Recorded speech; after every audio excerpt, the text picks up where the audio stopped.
Hello students, कैसे हैं आप सब। आई होप आप सब बेटर होंगे। तो चलिए हम कंटिन्यू करते हैं इकोनॉमिक्स का second chapter, that is collection of data. First part हमने इसका देखा जिसमें हमने कुछ एक टॉपिक्स को देखा था। कौन कौन से टॉपिक्स देखिए हमने कवर किए थे। Sources to collect data, primary sources, secondary sources, उसके बाद हमने देखा था type of data, primary data, and दूसरा हमने देखा था सेकेंडरी डेटा, और हमने इन दोनों के बीच के डिफरेंस को भी देखा था। तो आपको ये टॉपिक्स क्लियर हो गए होंगे। अब हम देखते हैं कि प्राइमरी डेटा को कलेक्ट करने के लिए किन किन मेथड्स को यूज किया जाता है। What are the methods to collect primary data. देखिए statistical methods to collect primary data. First one is direct personal investigation, second one is indirect oral investigation, तीसरा मेथड आता है indirect information from local sources, and fourth method होता है information through questionnaire and schedules. इसके सब parts होते हैं दो। तो हम एक एक मेथड को डिस्कस करते हैं। तो देखिए आज अभी हम डिस्कस कर रहे हैं first method, that is direct personal investigation.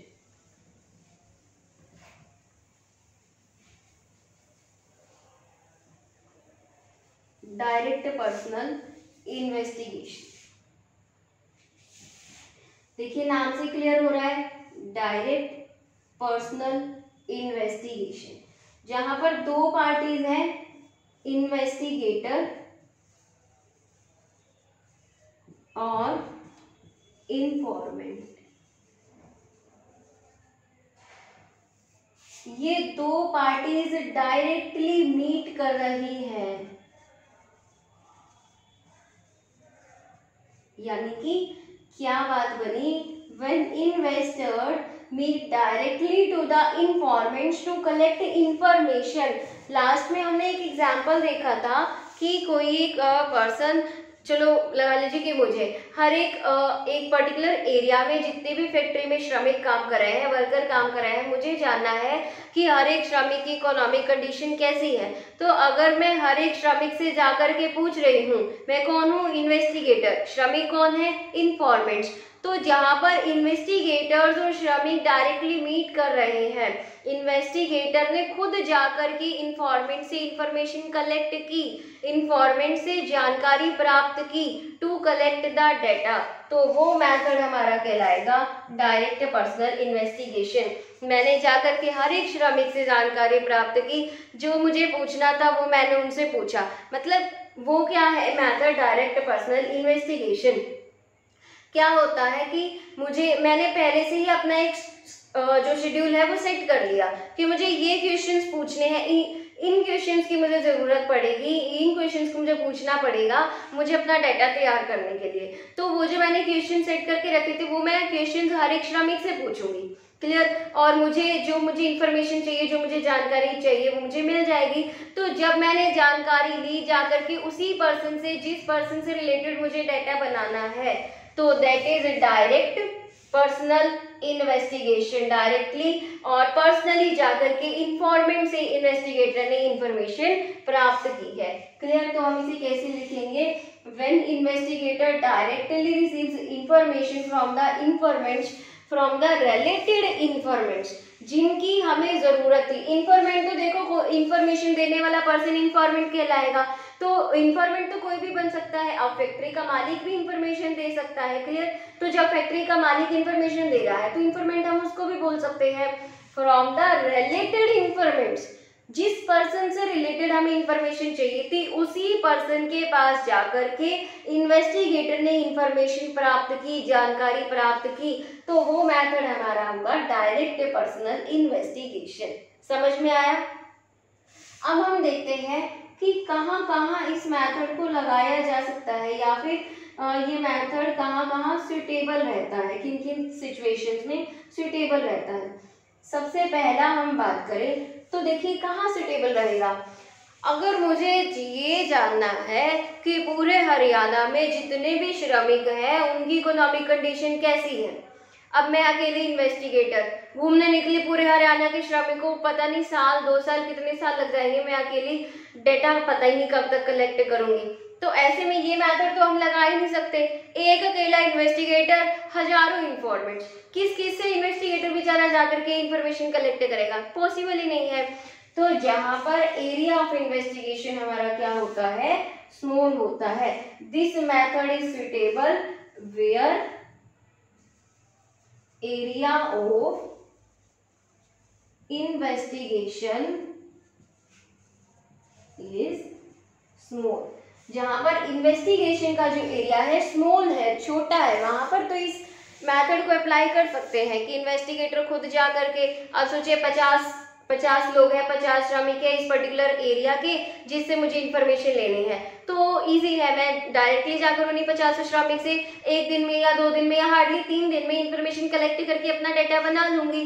तो इन्वेस्टिगेशन एरिया जब स्मॉल है, छोटा है, तो इजीली इस मेथड को यूज किया जा सकता है। दूसरा, when more accuracy is needed, जब मुझे मेरा डाटा बिल्कुल एक्यूरेट चाहिए, मुझे नहीं चाहिए किसी भी हालत में मेरा डाटा जरा सा भी गलत हो, मैं बिल्कुल भी कॉम्प्रोमाइज नहीं कर सकती, मुझे एग्जैक्ट डाटा चाहिए, उस केस में मुझे इस मेथड को लगाना पड़ेगा। फैक्ट्री का मालिक अगर बोले कि जी देख लो रिकॉर्ड रखा तो था पिछले 2-3 सालों का, आप उसमें देख सकते हो, नहीं जी, मुझे तो डाटा एग्जैक्ट चाहिए, एक्यूरेट चाहिए, बिल्कुल सही, कुछ भी गलत नहीं होना चाहिए। फैक्ट्री का मालिक क्या कहेगा, बेचारा ये श्रमिक रहे हमारे जी, इनसे आप पूछताछ कर सकते हैं। तो जहाँ पर डाटा बिल्कुल एक्यूरेट चाहिए होता है, जहाँ पर डाटा हमारा गलत बिल्कुल भी ना हो किसी भी पॉइंट पर, तो उस केस में हमें इस जो मेथड की जरूरत पड़ेगी। अब देखिए तीसरा क्या हो सकता है, when direct contact with the related information is needed to establish, जहाँ पर हमें लगता है कि जिनसे हमें इंफॉर्मेशन चाहिए उन्हीं से ही बात करनी पड़ेगी भाई, और किसी से हमें इंफॉर्मेशन मिल ही नहीं सकती और कोई रास्ता ही नहीं है, तो ऐसे में हमें कौन सा मेथड लगाना पड़ेगा, डायरेक्ट पर्सनल इन्वेस्टिगेशन मेथड लगाना पड़ेगा।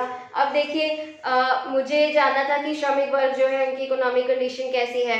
अब मेरा कोई साथी नहीं है जो मेरे साथ जा चल करके जो श्रमिक है उनसे जानकारी प्राप्त कर सके, और मुझे डाटा भी जरूर चाहिए, तो और कहीं से वो डाटा मिल भी नहीं सकता, तो इन्वेस्टिगेटर भी, मैं इन्फॉर्मेंट्स ना तो मेरी जगह इन्वेस्टिगेटर की जगह कोई और ले सकता, ठीक है, और ना ही जो इन्फॉर्मेंट्स है उनके अलावा कोई और इन्फॉर्मेंट्स बन सकता, यानी कि जिसके पास जानकारी है, जिससे रिलेटेड जानकारी, उसी से जानकारी मिलेगी। तो ऐसे में इस मेथड की जरूरत पड़ेगी। फिर से पढ़ते हैं, when direct contact with related informants is needed to establish, जहाँ पर जिस बंदे के पास जिस बंदे के बारे में बात हो रही है उसी से जाकर इंफॉर्मेशन लेनी पड़ेगी और कोई रास्ता नहीं है, तो वहां पर भी डायरेक्ट पर्सनल इन्वेस्टिगेशन मेथड को यूज करना पड़ेगा।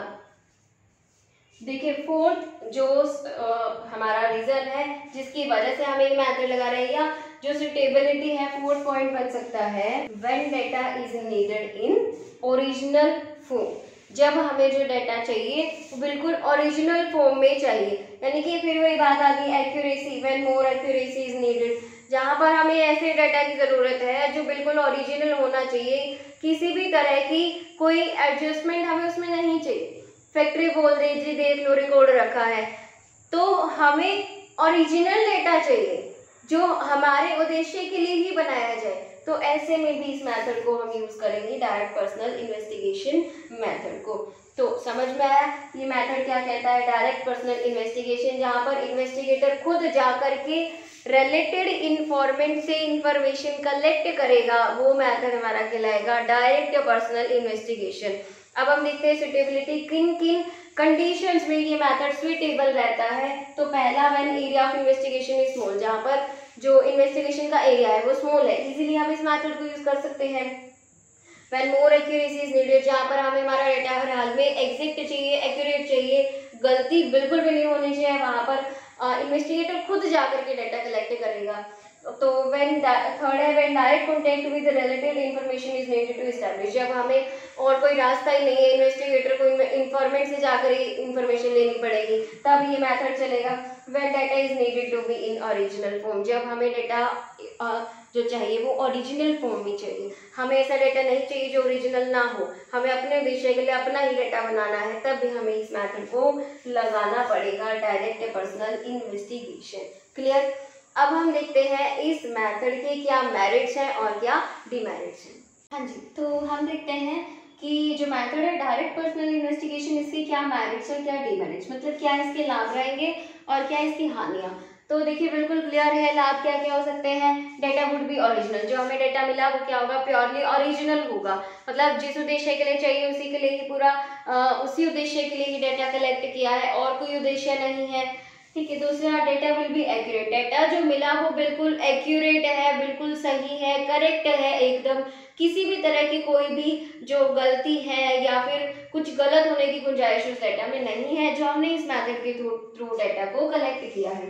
Data will be reliable, data कैसा होगा, रिलायबल होगा, मतलब ऐसा जिस पर विश्वास किया जा सके, विश्वसनीय। ठीक है। जो देखिए अब डेटा मैंने खुद ने जाकर के श्रमिकों से एक बात पूछी है, मैंने खुद ने डेटा कलेक्ट किया है, तो मैं क्यों नहीं उस डेटा पर रिलाई कर सकती, मतलब वो डेटा मेरे लिए क्या है, रिलायबल है, ऐसा है जिस पर मैं विश्वास कर सकती हूँ पूरे तरीके से, 100% मेरे लिए वो जो डेटा है वो विश्वसनीय है। क्लियर। रिलायबिलिटी का मतलब समझ में आया, रिलायबिलिटी मतलब विश्वसनीय, ऐसा जिस पर हम विश्वास कर सके। फिर है related information can be collected. अब देखिए मुझे डेटा कलेक्ट करना है, मुझे स्टेटिस्टिक्स बनाना है उस डेटा से, और मैं श्रमिकों के पास जाकर के मतलब उनसे क्वेश्चंस पूछ करके इंफॉर्मेशन ले रही हूँ, जानकारी ले रही हूँ। अब अगर मुझे लगता है कि मुझे इस श्रमिक से अगर इस तरह का जवाब नहीं मिला तो इस तरह की और इन्फॉर्मेशन मुझे ले लेनी चाहिए उससे, तो ऑन द स्पॉट में अपने जो सेट क्वेश्चंस हैं उनमें कुछ एडजस्टमेंट भी कर सकती हूँ, यानी कि रिलेटेड क्वेश्चंस भी अगर मुझे उससे पूछने हैं। उसके अलावा अगर मुझे कुछ और जानकारी चाहिए किसी श्रमिक से तो मैं ऑन द स्पॉट ले सकती हूँ। Clear. Related information can be collected, इसके अलावा कुछ और इंफॉर्मेशन अगर मुझे चाहिए तो मैं वो भी कलेक्ट कर सकती हूँ through this method, direct personal investigation. Uniformity in data, uniformity मतलब कह सकते हैं समानता, सिमिलैरिटी, जो डेटा कलेक्ट किया है उसमें समानता है, क्योंकि मैंने क्वेश्चन सेट किए थे, जो इन्वेस्टिगेटर है उसने क्वेश्चन सेट कर लिए पहले कि इस तरह के क्वेश्चंस हर एक पर्सन से पूछने हैं और मुझे ताकि इतनी तरह की जो इस तरह की इंफॉर्मेशन है वो मिल जाए। तो देखिए अगर 5 फैक्ट्रीज होती और 5 अलग अलग लोगों को काम दे दिया जाता कि एक पर्सन इस फैक्ट्री में जाकर के श्रमिकों से पता लगाएगा, तो हर इस तरह से 5 लोग 5 फैक्ट्रीज में साइमल्टेनियसली जा रहे हैं, तो वो जो डेटा कलेक्ट करके लाते पांचों, हो सकता था कि वो डेटा सिमिलर ना होता, यूनिफॉर्मिटी ना होती, समानता ना होती, कि उस डेटा को फिर कन्वर्ट करना पड़ता, मतलब जो इन्फॉर्मेशन लेकर के आए, जो जानकारी लेकर के आए उसमें फिर कुछ एडजस्टमेंट करना पड़ता। लेकिन इसमें ऐसे ज़रूरत है ही नहीं, क्योंकि जो डाटा कलेक्ट किया वो एक ही पर्सन ने डाटा कलेक्ट किया, तो वो क्या है, यूनिफॉर्म डाटा है, यूनिफॉर्मिटी है, समानता है। Next is data will be elastic by nature, data ऐसा है जिसे अपने हिसाब से कुछ भी चेंज किया जा सकता है। इलास्टिक मतलब चेंजेबल, ऐसे आंकड़े हमने प्राप्त किए जिसमें इन्वेस्टिगेटर चाहे तो अपने हिसाब से उसमें कुछ भी चेंज कर सकता है। क्यों? अब जब इन्वेस्टिगेटर ने खुद ने जाकर हर एक श्रमिक से जानकारी प्राप्त की है तो उसे पता है कि किस श्रमिक ने किस क्या जानकारी दी थी, तो ऐसे में अगर जब श्रमिक के बारे में सब कुछ पता ही चल गया तो ऐसे में अगर उस डाटा में कुछ एडजस्टमेंट अपने हिसाब से इन्वेस्टिगेटर करना भी चाहे तो इजीली कर सकता है। समझ में आई? ये लाभ है कि डाटा ओरिजिनल होगा, डाटा एक्यूरेट होगा, रिलायबल होगा, जिस पर हम आंख बंद करके विश्वास कर सके। Related information can be collected, अगर जरूरत है तो कुछ और इन्फॉर्मेशन भी कलेक्ट कर सकते हैं। यूनिफॉर्मिटी डेटा, डाटा हमारा यूनिफॉर्म होगा, समान होगा। Data will be elastic by nature, ऐसा डेटा होगा जिसे हम इन्वेस्टिगेटर चाहे तो अपने हिसाब से एडजस्ट कर सकता है। अब हम देखते हैं इस मेथड की डीमेरिट्स क्या है, मतलब हानियां क्या है। सबसे पहला, difficult to cover wide area. अब अगर पूरे हरियाणा के श्रमिकों से इंफॉर्मेशन लेनी है तो इस मेथड को क्या यूज कर सकते हैं? नहीं। तो जहां पर इन्वेस्टिगेशन एरिया वाइड हो, ज्यादा हो, तो वहां पर इस मेथड को यूज नहीं किया जा सकता। Second is personal bias. Bias बोलते हैं, पार्शियलिटी वर्ड यूज करते हैं आप। Partiality is a synonym of bias, मतलब अपना पक्षपात रहता है। अब इन्वेस्टिगेटर खुद डेटा कलेक्ट कर रहा है तो वो मतलब पक्षपात कर सकता है, वो अपनी बायसनेस को यूज कर सकता है कि चलो आपके पास ये इंफॉर्मेशन है, आपको एग्जैक्ट नहीं पता। अब देखिए किसी श्रमिक से पूछा कि बताइए जी आपका कितना वेतन है, एक साल में आपका कितना हो जाता है कुल वेतन? तो वो बोले जी मुझे इतना तो पूरा पक्का तो पता नहीं। हम बोले जी अंदाजा लगा के बता दो, तो अंदाजा लगा के उसने कुछ भी बोल दिया। तो अपनी बायसनेस है ना। अब अगर वो श्रमिक बोल दे जी देख लो मोटा मोटा इतना हो जाता है, देख लो अपने हिसाब से लिख दो, अब वो अपनी बायसनेस है ना इन्वेस्टिगेटर की, यानी कि इन्वेस्टिगेटर चाहे तो अपने हिसाब से इंफॉर्मेशन को तोड़ मरोड़ सकता है, उसका अपना बायसनेस है, पक्षपात वो कर सकता है। कॉस्टली पता ही है। अब एक बेचारा इन्वेस्टिगेटर जा जाके हर एक पर्सन से इंफॉर्मेशन ले रहा है, इंफॉर्मेंट्स इतने ज्यादा, इन्वेस्टिगेटर एक है, और जो डेटा कलेक्ट करने की कॉस्ट है नॉर्मल सी बात है ज्यादा आएगी। फिर है लिमिटेड कवरेज, वही है अगर जो इन्वेस्टिगेशन एरिया है वो ज़्यादा है तो हम इस मेथड से कवर नहीं कर सकते, मतलब ऐसे एरिया, इन्वेस्टिगेशन एरिया को ही हम ले सकते हैं जो कि क्या हो, लिमिटेड हो। ठीक है। इसके अलावा डीमेरिट में हम एक पॉइंट और भी जोड़ सकते हैं कि difficulty to collect data if the informants are illiterate और not able to give information. समझ में आया कि अगर हमारे इन्फॉर्मेंट्स जो है वो ऐसे हैं जो या तो इलिटरेट है या फिर अनेबल है कि वो इन्फॉर्मेशन हमें नहीं दे पा रहे हैं, तो ऐसे में ये मेथड हम यूज कर ही नहीं सकते, क्योंकि इसमें क्या है, रिलेटेड इन्फॉर्मेंट और इन्वेस्टिगेटर डायरेक्टली कॉन्टेक्ट कर रहे हैं, नहीं, ऐसा हो ही नहीं पाएगा। अगर जो हमारे इन्फॉर्मेंट इलिटरेट मतलब अनपढ़ है वो नहीं बता सकते कि उन्होंने कितना कमाया कुल, वो कितना खर्च कर लेते हैं, कितना सेव कर लेते हैं, उनको इतना अंदाज नहीं, इतना वो कैलकुलेट नहीं कर पा रहे, इलिटरेट है, या फिर इतने इलिटरेट है कि इन्वेस्टिगेटर से बात ही नहीं कर पा रहे, तो क्या इन्वेस्टिगेटर ये मेथड लगा के इन्फॉर्मेशन कलेक्ट कर पाएगा? नहीं। बीच में हमें कोई बंदा लेना पड़ेगा, फैक्ट्री का मालिक हो सकता है या कोई भी हो सकता है जिससे हमें इन्फॉर्मेशन लेनी पड़े, तो ये मेथड तो लगा ही नहीं, इस मेथड को यूज कर ही नहीं सकते। अब कोई ऐसा पर्सन है जो अनेबल है, जो बता ही नहीं पा रहा है अपनी बात, हेजिटेट करता है या कुछ अलग रीजन है, तो ऐसे में भी हम उस मेथड को यूज नहीं कर सकते। तो एक डिमेरिट में क्या पॉइंट ऐड कर सकते हैं, difficulty to collect data in case of illiterate informants और if informants are unable to give information. आया समझ में? तो ये था हमारा first method, direct personal investigation. अब हम सेकेंड मेथड भी देख लेते हैं, इनडायरेक्ट ओरल इन्वेस्टिगेशन। हाँ जी, तो देखते हैं हमारा next method, indirect oral investigation. तो देखिए ये मेथड क्या कहता है, in this method information is not collected by investigator from related informant. इस मेथड में जो इन्वेस्टिगेटर है वो खुद इंफॉर्मेशन तो कलेक्ट करेगा, लेकिन रिलेटेड इन्फॉर्मेंट से वो इंफॉर्मेशन कलेक्ट नहीं करेगा। कोई और पर्सन है जो इंफॉर्मेशन देगा, रिलेटेड इन्फॉर्मेंट नहीं है, information is collected orally from some other person who is expected to possess that information. कि ऐसा पर्सन बीच में लिया जाएगा, ऐसे पर्सन से इंफॉर्मेशन कलेक्ट की जाएगी जिससे इंफॉर्मेशन रिलेटेड तो नहीं है, लेकिन उस पर्सन के पास किसी अदर पर्सन के बारे में इंफॉर्मेशन है।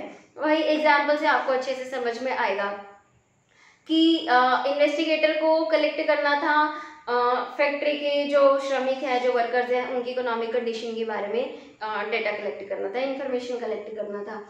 तो अब इन्वेस्टिगेटर तो इंफॉर्मेशन कलेक्ट करने आया है, लेकिन इन्वेस्टिगेटर ने डायरेक्टली जाकर उन श्रमिकों से इंफॉर्मेशन कलेक्ट नहीं की, फैक्ट्री का जो ऑनर है, ठीक है, जो मालिक है, उससे इंफॉर्मेशन कलेक्ट की है।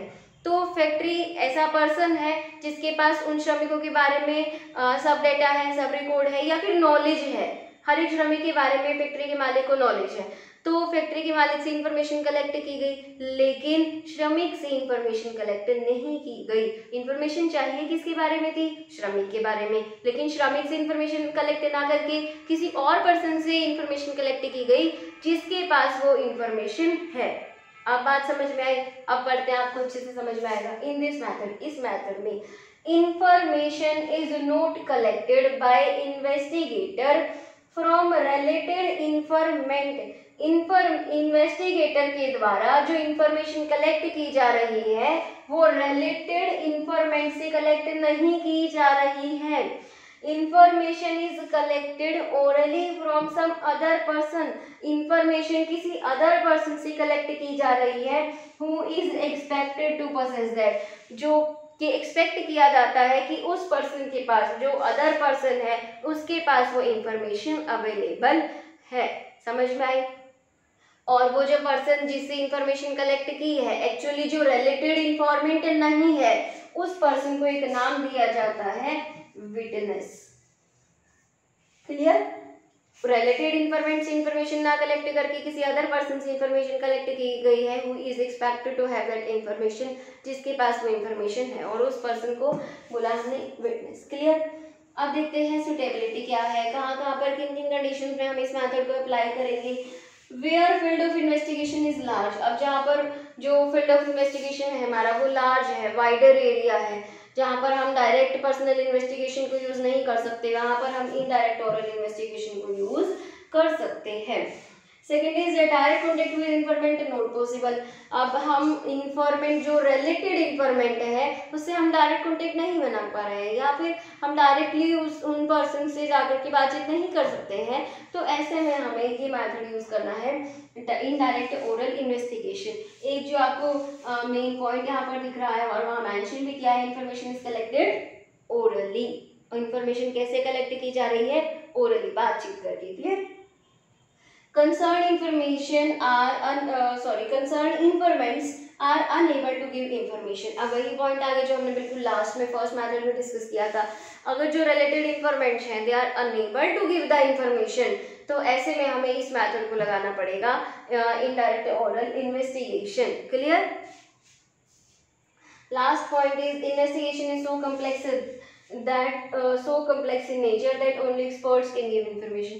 हमारी इंफॉर्मेशन ऐसी है, मतलब जो इन्वेस्टिगेटर इंफॉर्मेशन लेना चाहता है वो इस तरह की है जो कि कॉमन पर्सन नहीं दे सकता उसका जवाब। तो हमें क्या करना पड़ेगा? इस मेथड को यूज करना पड़ेगा जहाँ पर एक्सपर्ट हमें इंफॉर्मेशन देंगे, रिलेटेड इंफॉर्मेंट से हम इंफॉर्मेशन नहीं ले रही हैं। समझ में आया? Indirect oral investigation is that method in which information is not directly collected with the related informant। जो जिस पर्सन के बारे में हमें इंफॉर्मेशन चाहिए उस पर्सन से जाकर हम पूछताछ नहीं कर रहे हैं, उसके अलावा किसी दूसरे पर्सन से जाकर पूछताछ की है, इंफॉर्मेशन कलेक्ट की है। क्लियर? और सुटेबिलिटी कहाँ कहाँ पर? जहाँ पर इन्वेस्टिगेशन एरिया हमारा लार्ज रहता है, जहाँ पर हम रिलेटेड इंफॉर्मेंट से डायरेक्टली हम नहीं कॉन्टेक्ट इस्टेब्लिश कर सकते हैं, जहाँ पर कंसर्न इन्वेस्टिगेटर अनेबल है, या तो वो इलिटरेट है, अनपढ़ है, या फिर हेजिटेट करते हैं, वो हमारी बात का जवाब नहीं दे सकते। और क्या रीजन हो सकता है? अब देखिए, लिंग्विस्टिक डिफरेंस हो सकते हैं। लिंग्विस्टिक मतलब भाषा से संबंधित, मेरी भाषा कुछ और है, वर्कर्स की भाषा कुछ और है, तो ऐसे में हम लोग आपस में बातचीत नहीं कर सकते। तो लिंग्विस्टिक डिफरेंस ऑफ लैंग्वेज हो सकता है, जिसकी वजह से डायरेक्ट कॉन्टेक्ट इंफॉर्मेंट और इन्वेस्टिगेटर के बीच में ना बन पाए। कुछ भी रीजन हो सकता है। फोर्थ पॉइंट इज यहाँ पर इंफॉर्मेशन कॉम्प्लेक्स बाय नेचर, मतलब इंफॉर्मेशन थोड़ी सी टिपिकल है। अब हम पूछ रहे हैं, बताओ जी आप अपनी इनकम का कितना परसेंट सेव कर लेते हैं, कितना परसेंट इन्वेस्ट कर लेते हैं, बताओ जल्दी। अब वो तो वर्कर है बेचारा, मतलब जिसने कभी हिसाब किताब इतना लगाया ही नहीं, वो कैसे परसेंटेज में कैलकुलेट करके बता देगा कि मेरी इतनी तनख्वाह है, इसका मैं इतना परसेंट सेव कर लेता हूँ, इतना परसेंट में इन्वेस्ट कर लेता हूँ, उससे इतना परसेंट में कमा लेता हूँ, नहीं बता पाएगा। एक्सपर्ट की जरूरत है, तो ऐसे में इस मेथड को यूज किया जाता है। क्लियर? अब हम देखते हैं इस मेथड के मेरिट्स और डिमेरिट्स। तो हम देखते हैं इनडायरेक्ट ओरल इन्वेस्टिगेशन के मेरिट्स और डिमेरिट्स। मेरिट्स मतलब लाभ और डिमेरिट्स मतलब हानि। क्या इस मेथड के मेरिट्स हैं और क्या इस मेथड के डिमेरिट्स हैं? सबसे पहला जो मेरिट रहता है इस मेथड का, वाइड वाइड कवरेज। इस मेथड के थ्रू हम जो वाइड एरिया है उसको कवर कर सकते हैं, जबकि डायरेक्ट पर्सनल इन्वेस्टिगेशन मेथड को अगर हम लगाते हैं तो बहुत ही मुश्किल है या इम्पॉसिबल है कि हम लार्ज एरिया को कवर कर सकें। इस मेथड के थ्रू हम वाइड एरिया को भी कवर कर सकते हैं। सेकेंड इज लेस एक्सपेंसिव, कम खर्च रहता है उसमें। अगर कंपेयर किया जाए डायरेक्ट पर्सनल इन्वेस्टिगेशन से, तो डायरेक्ट पर्सनल इन्वेस्टिगेशन में ज़्यादा एक्सपेंसेस लगते हैं और इनडायरेक्ट ऑरल इन्वेस्टिगेशन में हमारे जो एक्सपेंसेस है वो कम लगते हैं। क्यों? क्योंकि हमें डायरेक्टली एक्सपर्ट से इंफॉर्मेशन मिल जाएगी, हमें एक एक पर्सन के पास जाकर के इंफॉर्मेशन लेने की ज़रूरत नहीं है। Third is expert opinion. अब हमें जो इंफॉर्मेशन मिलेगी वो किससे मिल रही है? एक्सपर्ट से मिल रही है। तो मतलब डायरेक्टली हमें एक्सपर्ट से ही इंफॉर्मेशन मिली है तो बिल्कुल एक्यूरेट होगी, उसमें हमें अपने हिसाब से कुछ एडजस्टमेंट नहीं करना पड़ेगा, कुछ भी नहीं। तो हमें सीधी सीधी इंफॉर्मेशन मिली जिससे डेटा हमें कलेक्ट बनाना है। Next is simple. बहुत ही सिंपल मेथड है, इजी टू यूज भी बोल सकते हैं कि बहुत ज़्यादा कॉम्प्लेक्स नहीं है। अब अगर डायरेक्ट पर्सनल इन्वेस्टिगेशन की बात करें तो एक एक श्रमिक से जा करके पूछना, हर एक पर्सन से हर एक वही क्वेश्चंस रिपीट करके पूछना, फिर कुछ एक पर्सन डायरेक्टली जवाब दे देते हैं, कुछ एक पर्सन होते हैं जो नहीं जवाब दे पाते, तो कहीं ना कहीं जो प्रोसीजर है वो टिपिकल हो जाता है, कॉम्प्लेक्स हो जाता है। लेकिन इनडायरेक्ट ऑरल इन्वेस्टिगेशन का जो प्रोसीजर है वो क्या रहता है? एकदम सिंपल रहता है। अब last one is free from bias. अब वहाँ पर इन्वेस्टिगेटर का अपना बायसनेस था, पक्षपात था कि मतलब अपने हिसाब से कुछ भी इंफॉर्मेशन लिख सकता था, कलेक्ट कर सकता था, कुछ भी हो सकता था। यहाँ पर इन्वेस्टिगेटर का बायसनेस नहीं चलेगा, क्योंकि यहाँ पर जो इन्वेस्टिगेटर है वो किसके कांटेक्ट में है? एक्सपर्ट के कांटेक्ट में है, जो नॉर्मल पर्सन है उनके कांटेक्ट में नहीं है। तो ये जो मेथड है इसमें इन्वेस्टिगेटर का अपना बायसनेस बिल्कुल भी नहीं होता है। अब हम देखते हैं demerits of indirect oral investigation. First demerit है लेस एक्यूरेट। अब हम रिलेटेड इंफॉर्मेशन से क्या इंफॉर्मेशन कलेक्ट कर रहे हैं? जी नहीं। हम किससे इंफॉर्मेशन कलेक्ट कर रहे हैं? हम ऐसे पर्सन से इंफॉर्मेशन कलेक्ट कर रहे हैं जिसके पास इंफॉर्मेशन है, उसकी नहीं, किसी और पर्सन की। तो जरूरी तो नहीं कि वो जो हमें इंफॉर्मेशन मिली वो प्योरली एक्यूरेट हो, बिल्कुल सही इंफॉर्मेशन हो। तो लेस एक्यूरेट इंफॉर्मेशन होती है। कई बार क्या होता है कि अब फैक्ट्री का मालिक है जो श्रमिक के बारे में हमें जानकारी दे रहा है, अगर उसे नहीं पता श्रमिक के बारे में और श्रमिक भी नहीं बता पा रहा फैक्ट्री के मालिक को, तो फैक्ट्री का मालिक क्या करेगा? अपना ही अंदाजा लगा के कुछ भी इंफॉर्मेशन दे देगा। क्लियर? तो जो इंफॉर्मेशन है वो लेस एक्यूरेट है, मतलब गलती के चांसेस हो सकते हैं। बायस। अब यहाँ पर बायसनेस किसकी है? एक्सपर्ट की है, जिस पर्सन से एक्चुअली इंफॉर्मेशन दे रहे हैं, जो विटनेस है उसकी बायसनेस हो सकती है, वो अपने हिसाब से कुछ भी इंफॉर्मेशन दे सकता है इन्वेस्टिगेटर को।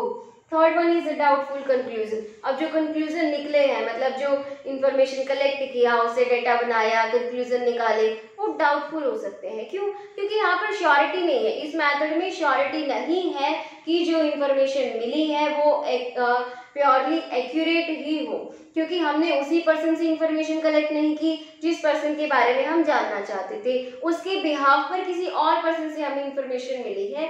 तो जो कंक्लूजन निकलेंगे वो प्योरली रिलायबल नहीं होंगे। रिलायबल मतलब विश्वसनीय नहीं होंगे, पूरी तरह से उन कंक्लूजन्स पर विश्वास नहीं किया जा सकता। तो जो कंक्लूजन है वो डाउटफुल है, जो रिलायबल नहीं है। ठीक है, इसको हम बोल सकते हैं नॉट रिलायबल। क्लियर? तो हमने दो मेथड देखे आज की इस वीडियो लेक्चर में। फर्स्ट मेथड जो हमने देखा था वो था हमारा डायरेक्ट पर्सनल इन्वेस्टिगेशन, और सेकेंड मेथड हमने देखा इनडायरेक्ट ओरल इन्वेस्टिगेशन। नेक्स्ट जो दो मेथड्स हमारे पेंडिंग रह गए वो हम नेक्स्ट वीडियो लेक्चर में कवर करेंगे। आई होप आपको ये दोनों मेथड्स जो है समझ में आए होंगे, इजी लगे होंगे। बहुत ही प्रैक्टिकल से कंसेप्ट है, बहुत ज़्यादा टिपिकल इसमें कुछ भी नहीं है, तो बहुत ही इजी सा कंसेप्ट है, समझना है आपको। नेक्स्ट वीडियो लेक्चर में हम नेक्स्ट दोनों मेथड्स हमारे रहेंगे वो कवर करेंगे। Thank you.